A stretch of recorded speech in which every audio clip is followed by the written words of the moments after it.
They call it the Void Runner. The ship is a commercial transport vessel, utilitarian, functional, a metal behemoth designed to ferry cargo and the occasional passenger across the vast gulfs between stars. Not a luxury liner, despite the occasional wealthy clients we transport.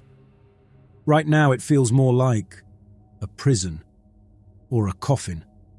Funny how quickly a vessel designed to traverse the stars can begin to feel like a tomb. It's been cycles since I slept properly, ever since my departure from the Institute. The disgrace still burns, a raw, festering wound beneath the carefully constructed facade of academic indifference. Dr. Henry Grant, disgraced psychologist, pariah of the scientific community. They called my work unethical, dangerous, said I was playing God, tampering with the fabric of the human mind. They didn't understand, of course. They never do. These small-minded men and their small-minded views. My research into memory manipulation was groundbreaking, revolutionary. I was on the verge of unlocking the secrets of the human mind, the potential to reshape memory, to erase trauma, to rewrite the very narrative of a person's life. Imagine the possibilities. A world without pain, without regret, without the crippling weight of the past. But they feared what they couldn't comprehend. Fear is a powerful silencer. Accusations of malpractice, unethical experimentation, the usual drivel. And so, here I am, banished to the outer colonies, a professional leper seeking refuge in the backwaters of civilized space. The Void Runner is owned by one of the major interstellar corporations, Icor Transystem, of course. They control most of the trade routes, the warp gates, and, by extension, the flow of information and resources throughout the colonies. The gates are colossal structures that punctuate the void, allowing ships to traverse vast distances by momentarily folding space-time. A convenient shortcut through the cosmos, provided you can afford the toll. Society, even out here on the fringes, is still stratified. The wealthy elite, the corporate overlords, the skilled workers, and then the rest, the masses struggling to survive in a universe increasingly defined by profit margins and corporate interests. My fellow passengers are a mixed bag. A handful of wealthy colonists seeking a fresh start on some newly terraformed planet. A few corporate types, all sharp suits and nervous glances, probably carrying sensitive data or negotiating some lucrative deal. And then there are the workers, the miners, the engineers, the cogs in the machine of interstellar expansion. I spend my time observing them, a habit ingrained from years of clinical practice, the way they move, their micro-expressions, the subtle cues that betray their inner turmoil. Old habits die hard. I categorize them in my mind, assigning diagnoses, formulating hypotheses about their psychological profiles. It's a game I play, a way to keep my mind sharp, to remind myself that I am still a scientist, despite the circumstances. There's Captain Slater, a man who looks like he's been carved from granite and space dust.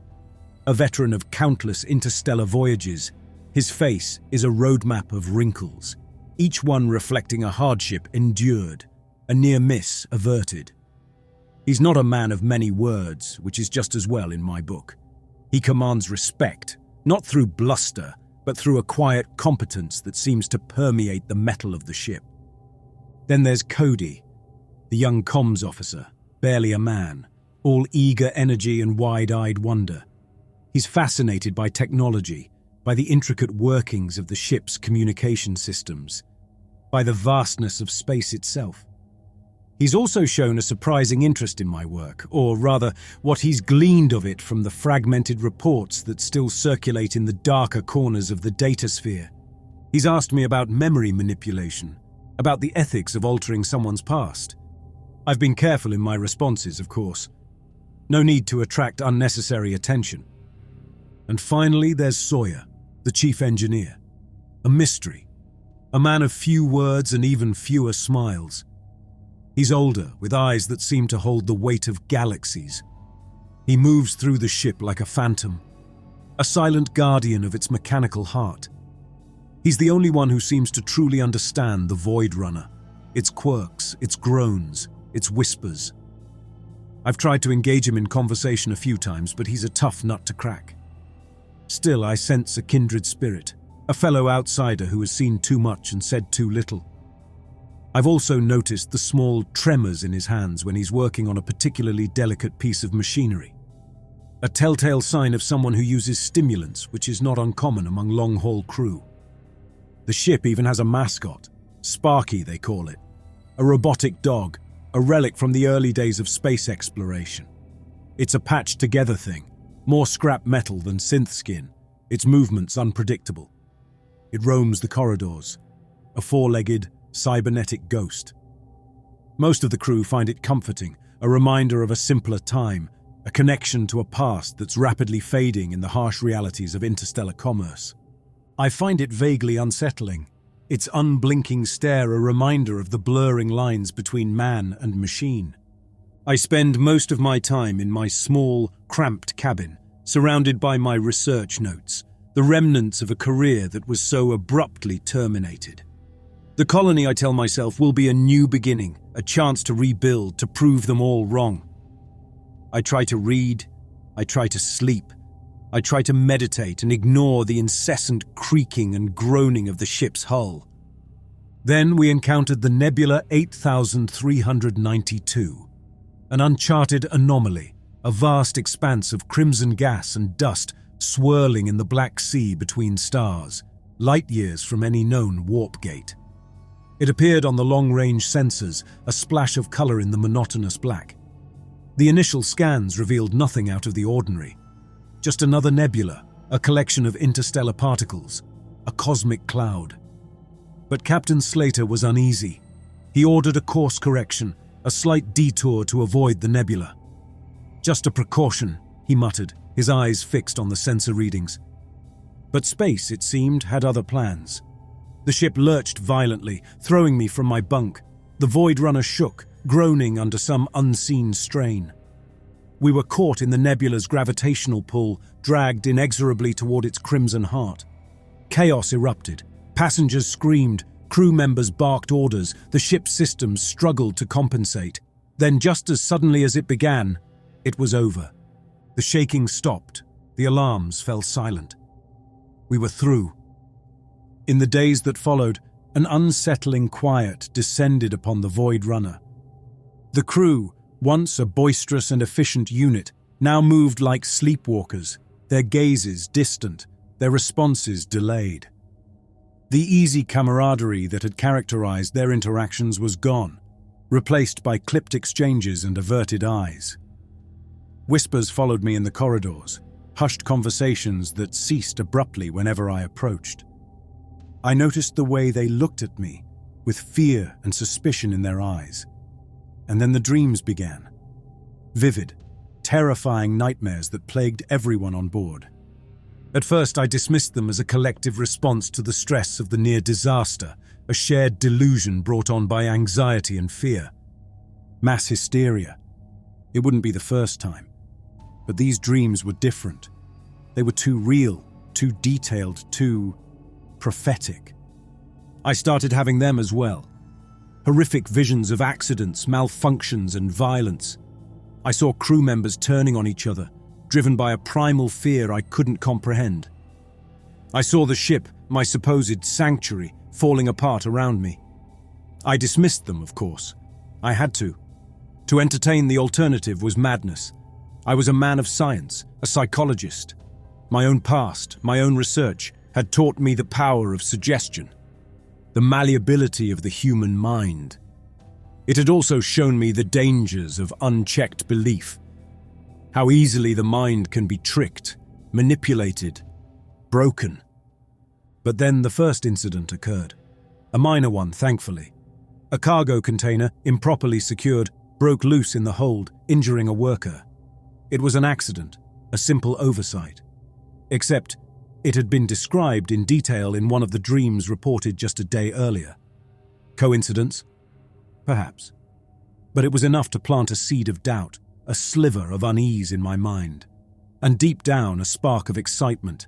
This was unprecedented.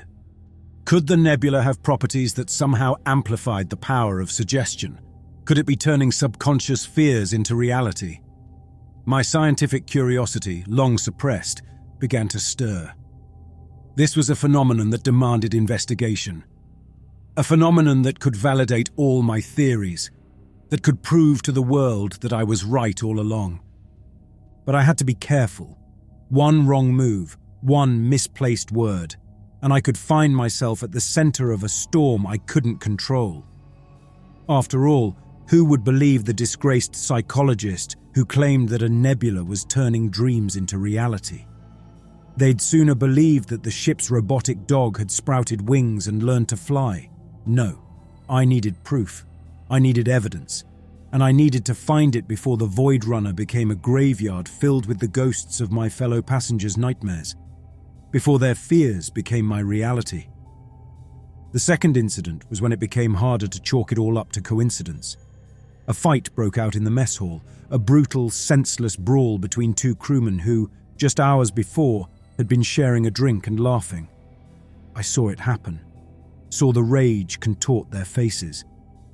It all unfolded precisely as described in a dream reported by a passenger the previous cycle.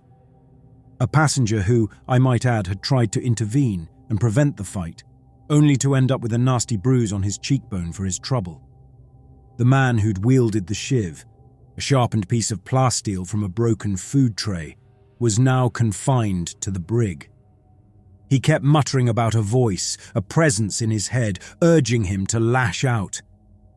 The whispers about me intensified after that. Paranoia was a contagion, and I, apparently, was patient zero. My attempts to explain my theories, to offer a rational, scientific explanation for the events, were met with open, hostile stares and muttered accusations. "You did this," they hissed. "You and your mind games." My past, it seemed, had caught up with me. To them, I was not a scientist, but a manipulator. A charlatan who had somehow orchestrated this whole nightmare. Only a handful remained receptive. Cody, naturally, fascinated by the confluence of technology and the human psyche, even in such dire circumstances. And surprisingly, Sawyer, the engineer, a man of science at his core, seemed to recognize the desperate logic in my hypotheses, even if he didn't fully embrace them. He'd seen enough strange things in the Deep Black to know that the universe held secrets beyond human understanding.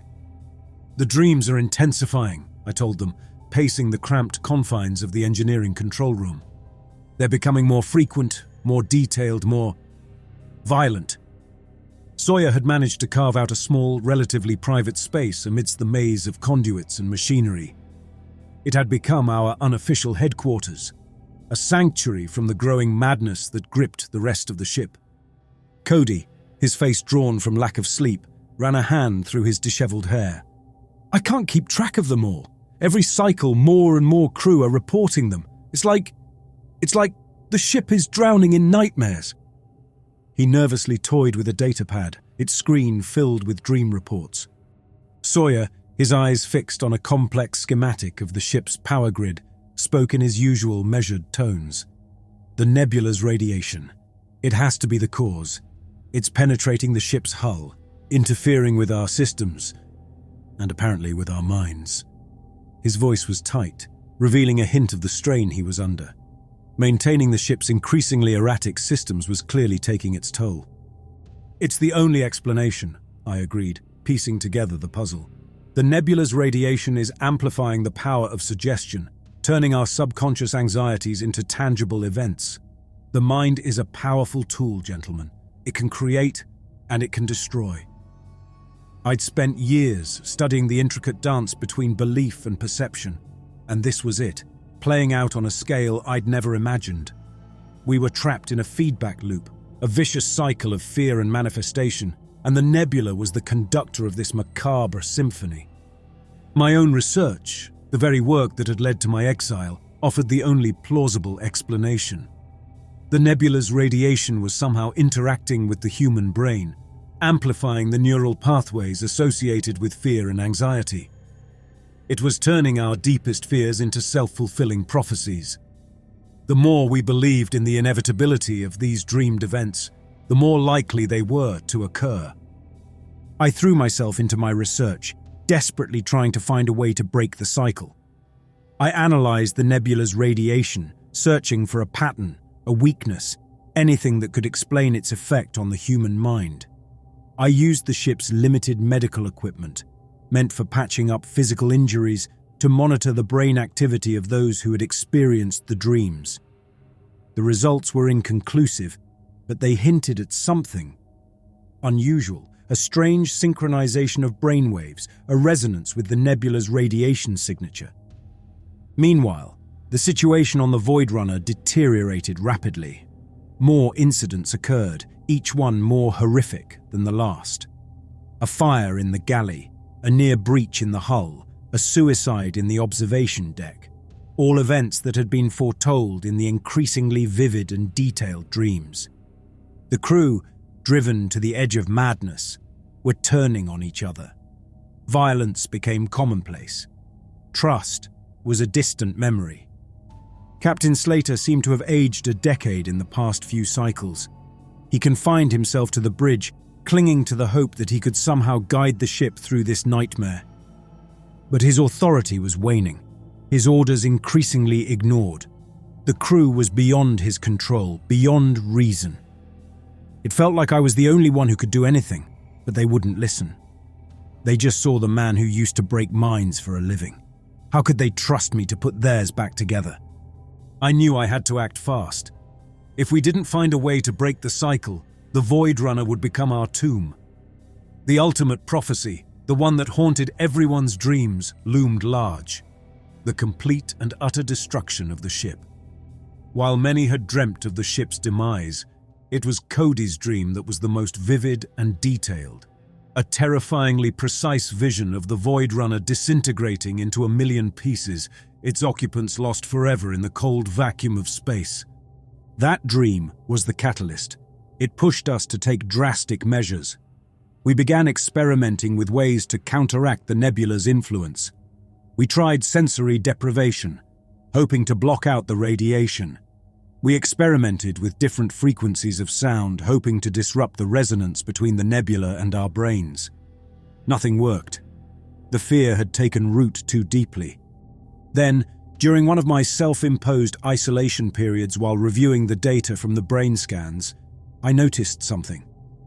A subtle anomaly in the brainwave patterns. A brief moment of desynchronization. A break in the resonance with the nebula's radiation.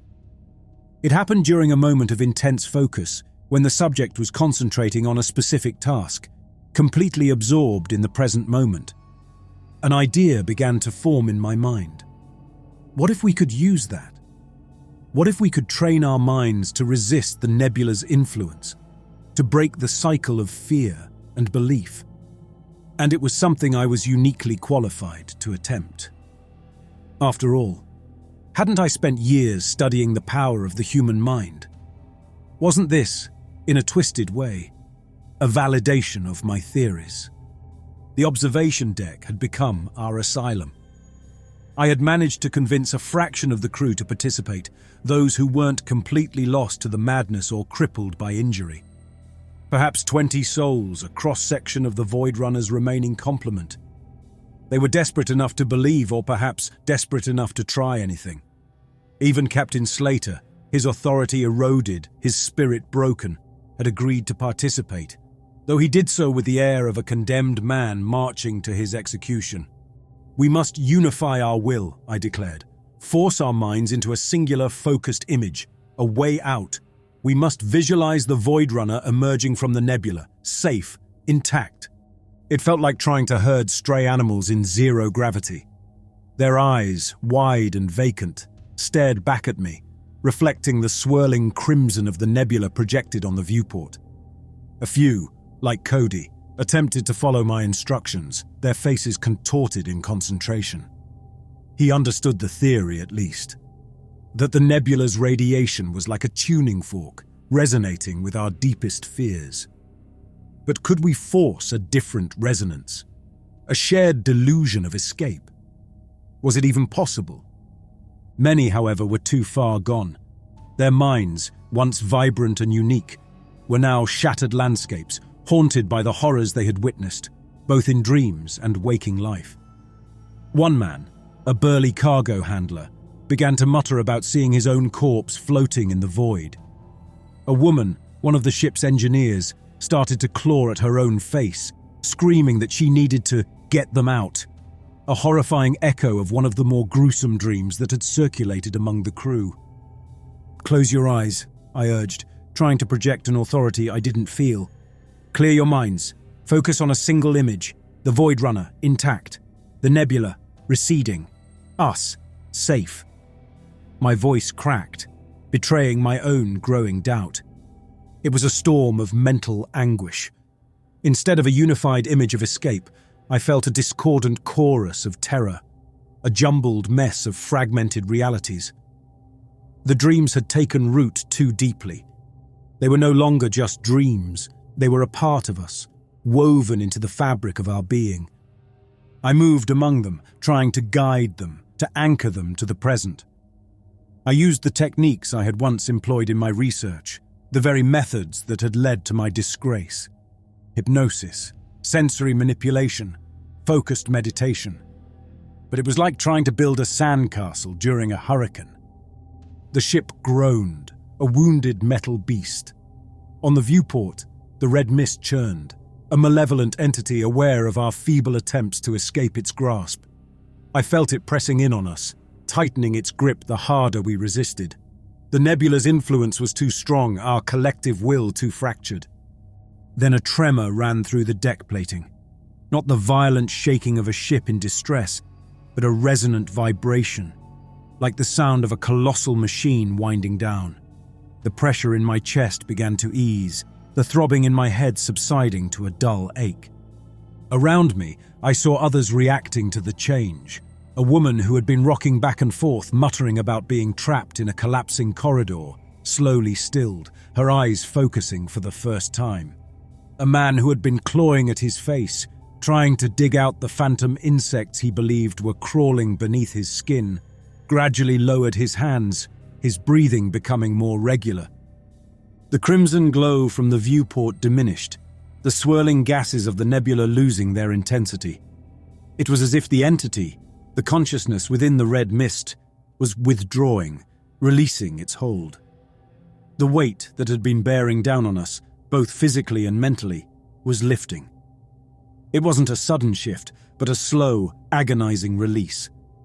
Like a diver slowly ascending from the crushing depths, we felt the pressure on our bodies and minds ease. It took an eternity, or perhaps only a few minutes, but eventually the last vestiges of the red mist's influence faded away.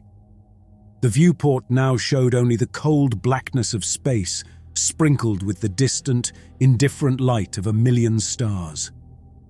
We were adrift. Physically, we were unharmed, at least no more than we had been.